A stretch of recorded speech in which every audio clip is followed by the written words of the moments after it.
everyone, welcome back to Data Sciencey. Today, we're diving into something huge, an AI that's actually helping scientists find real treatments for cancer. No, this isn't some sci fi fantasy. This AI is changing the game in drug discovery, and it might just lead to life saving breakthroughs. Let's break it all down. Here they're accelerating scientific breakthroughs with an AI co-scientist. So Google has just made an AI and it's called AI co-scientist. So this is an AI and it's a multi-agent AI system. So it has multiple agents in it. So it's built with Gemini 2.0. So the AI that is added is Gemini 2.0. So this AI co-scientist is a virtual scientific collaborator, so it will help scientists, not replace scientists. So it will help scientists generate novel hypotheses and research proposals, and to also accelerate the clock speed of scientific and biomedical discoveries.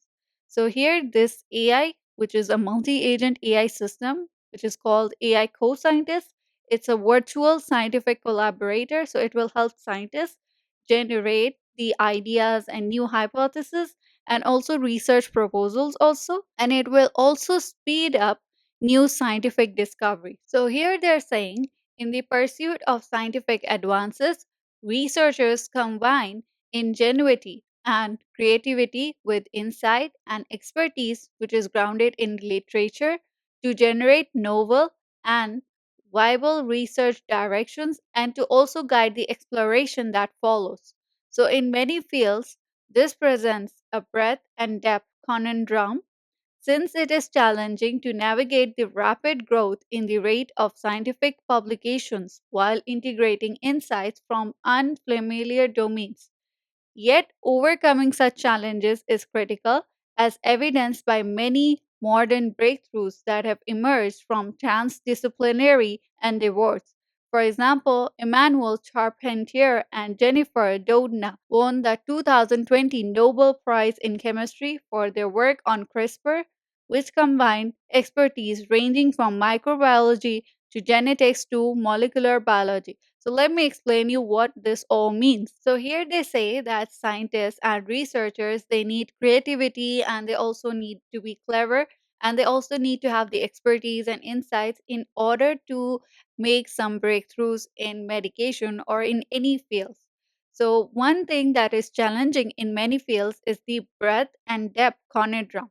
Okay, so breadth and depth conundrum, what does it mean? Breadth means the new technology that is emerging or the new research that is emerging. So they have to be updated in this research. And depth means to deeply understand a thing. So they have to be updated as well as they also have to be deeply involved in it so that they understand fully what does it all means. So keeping up with all this for scientists, it is challenging. Now to overcome this thing, they have made this AI co-scientist. So this is where AI co-scientist comes in because scientists they have to keep up with the new discoveries and they also need to have the in-depth knowledge also of that thing, which is actually a challenge for them. So this is one of the AI systems which will help scientists make discoveries and also it will speed up those discoveries.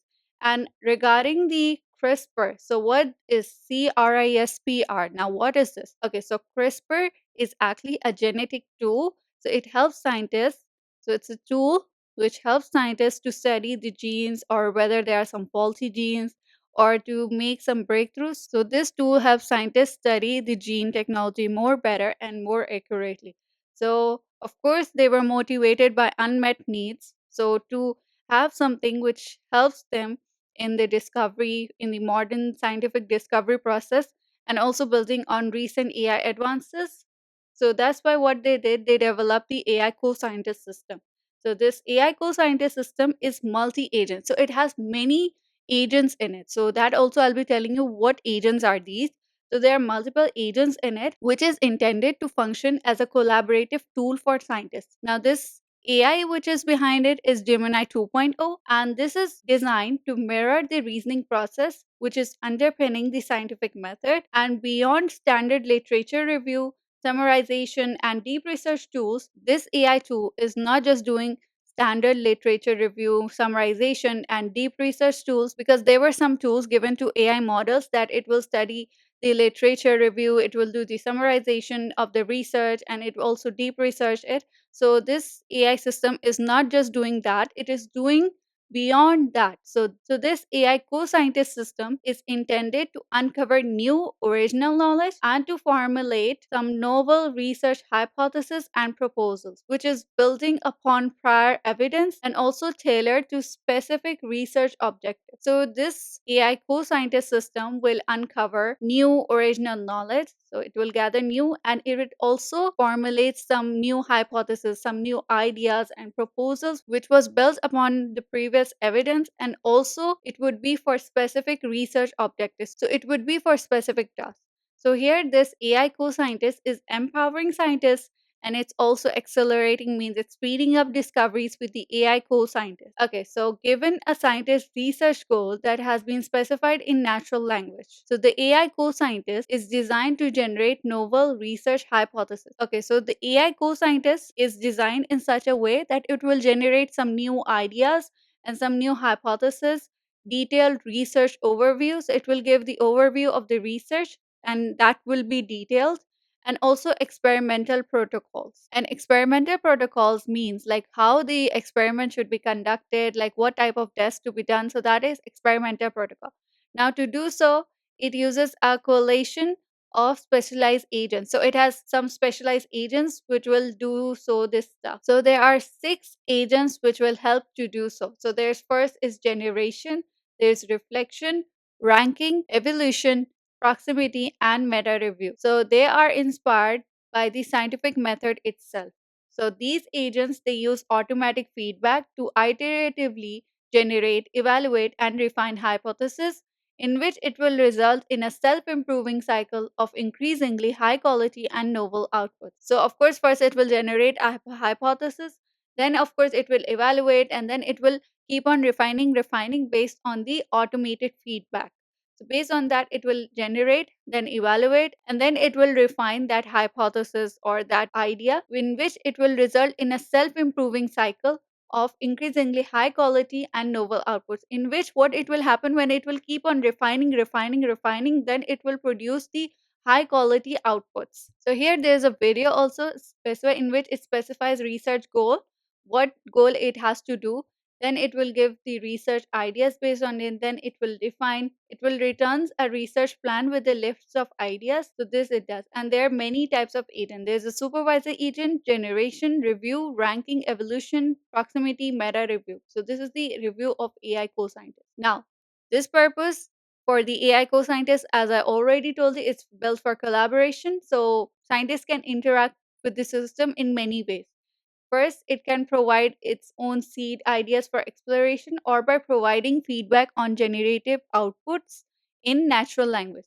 So either they can give their own ideas for exploration, that I think that we should do this, or some ideas it can give for the AI to work on, or it can also provide some feedback to the outputs in natural language, means in English language. And of course, the AI co-scientist also uses tools like web search and specialized AI models to enhance the quality of generated hypotheses. Even AI co-scientist also uses tools like web search, so it will search the web, and it will use specialized AI models also in order to enhance the quality of the generated ideas it has given for anything, like for like treatment of cancer, like to increase the treatment for cancer, or even for like more drug discovery, so that it will give the ideas or hypothesis. Now here there are two types. Scientists, it can give the inputs like this is the research goal, or it can give like some proposals and over. Now this multi-agent, what it will do, first there's the research plan configuration, there's generation. First it will generate the idea. Reflection agent, what it will do the full review with web search, means it will search the web, there's deep verification and all that. Evolution, it gets the inspiration from other ideas, it will do the simplification, it will do research extension. There's meta review, in which there's research overview. So these are the types that AI co-scientist does. What more it does, the AI co-scientist also gives the goal, assigned goal, into a research plan configuration which is managed by a supervisor agent. The supervisor agent assigns the specialized agents to the worker queue and allocates resources. Now this design enables the system to flexibly scale output and to iteratively improve its scientific reasoning toward the specified research goal. Okay, first, the goal would be assigned into a research plan configuration, which is managed by the supervisor agent. Now, supervisor agent, what it will do, it will give agents or the task to the workers. Now, the workers will start on doing the task. Now, the workers will start on doing the task. So, scaling test time compute for advanced scientific research. Of course, the AI co-scientist, it uses test time compute scaling. So, this AI co-scientist needs time to compute, and of course it needs the resources according to that, because it will keep on reason, evolve, and improve its output. One of the key reasoning steps includes the self play based scientific debate for novel hypothesis generation, means that idea it has generated, so it will keep on improving, it will keep on improving. So this one will do. Now the system's self improvement, it relies on the ELO auto evaluation metric, which is derived from its tournaments. Now due to its score role, they assess whether high ELO ratings correlate with high output quality. Means ELO ratings they are, and there's the high output quality, and they will check that whether the high output rating, in that the ELO rating is high also or not. And they say that high ELO ratings it positively correlate with high probability of correct answer. Means ELO rating is high, means the model is performing well, so the output is also high, or the correct answer is high, so the probability of that is high. And here what it happened for the co-scientists, so seven domain experts, what they did, they curated or they gathered 15 open research goals and they best guess solutions in their field of research. Now using the automated ELO metric, they observed that the AI co-scientists outperform other state of the art agenting and reasoning models for these complex problems. So, some complex problems were given to AI co scientists, means like from 15 open research goals, like some complex problems were given.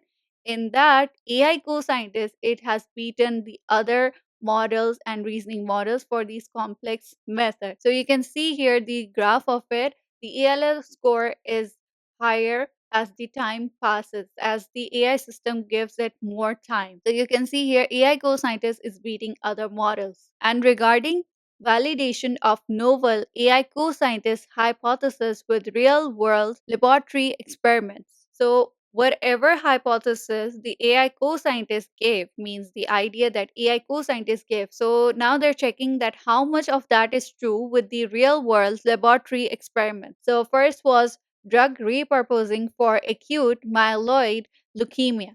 Now, here, as we already know, that drug development is an increasingly time consuming and it's an expensive process because it takes a lot of time and you have to do a lot of experiments on it so that you can identify the disease and also take better care of it.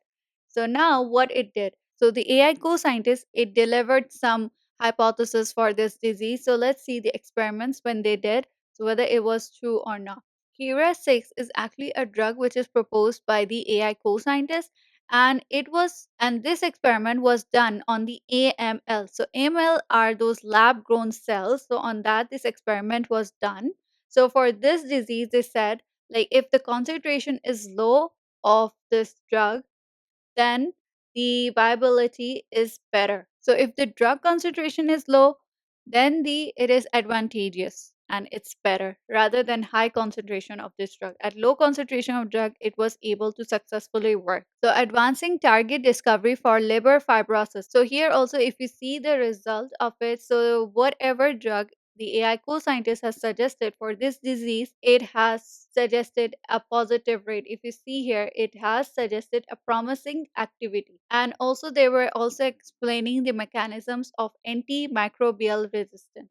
So explaining mechanisms of antimicrobial resistance. Now these are microbes, like some bacteria, which resist the infection treating drugs. So it resists those drugs. And it's also a complex challenge that involves understanding the molecular mechanisms of gene transfer. So there are mechanisms of gene transfer in which there's conjugation, transduction, and transformation. So let me explain you what does this means. Conjugation, transduction, and transformation. So conjugation means it's like bacteria is shaking hands. There's two bacteria, they're shaking hands, and then it's passing the genes directly. Transduction means it is like viruses which acts like delivery trucks in that they carry genes from one bacteria to another. And transformation, here it means what? Bacteria, they actually pick up some loose DNA from the surroundings. They'll pick up some useful stuff like DNA and then it will transfer it. So, this is what these three types of gene transfer, or you can say the mechanisms of gene transfer, means. Now, for that, what they did, scientists they asked AI co scientists what to do to study the special gene transfer system. Now, there's a special gene transfer system which is called CFPICIs. Now, this is a special gene transfer system that helps bacteria spread resistance to the drugs. Now, without any knowledge before, so the AI correctly guessed that the CFPICIs, so they use different virus part, which is a tail of it, the virus tail of it, to spread across many bacteria. So it correctly guessed that, and which was in the previous knowledge. So in the previous experiments also, or in the scientist research papers, they had this thing that due to their tails, they spread across many bacteria, and the bacteria they develop a resistance to it. So the AI didn't learn anything from it. So without prior knowledge, but it correctly guessed it, and which was impressive because real lab experiments had already proven this. So, this showed that the AI could think like a scientist. And there's also the trusted tester access to the AI co scientist system, means if you want to have the access to the AI co scientist system, you can click here and you can fill a form to get the access to the AI co scientist system.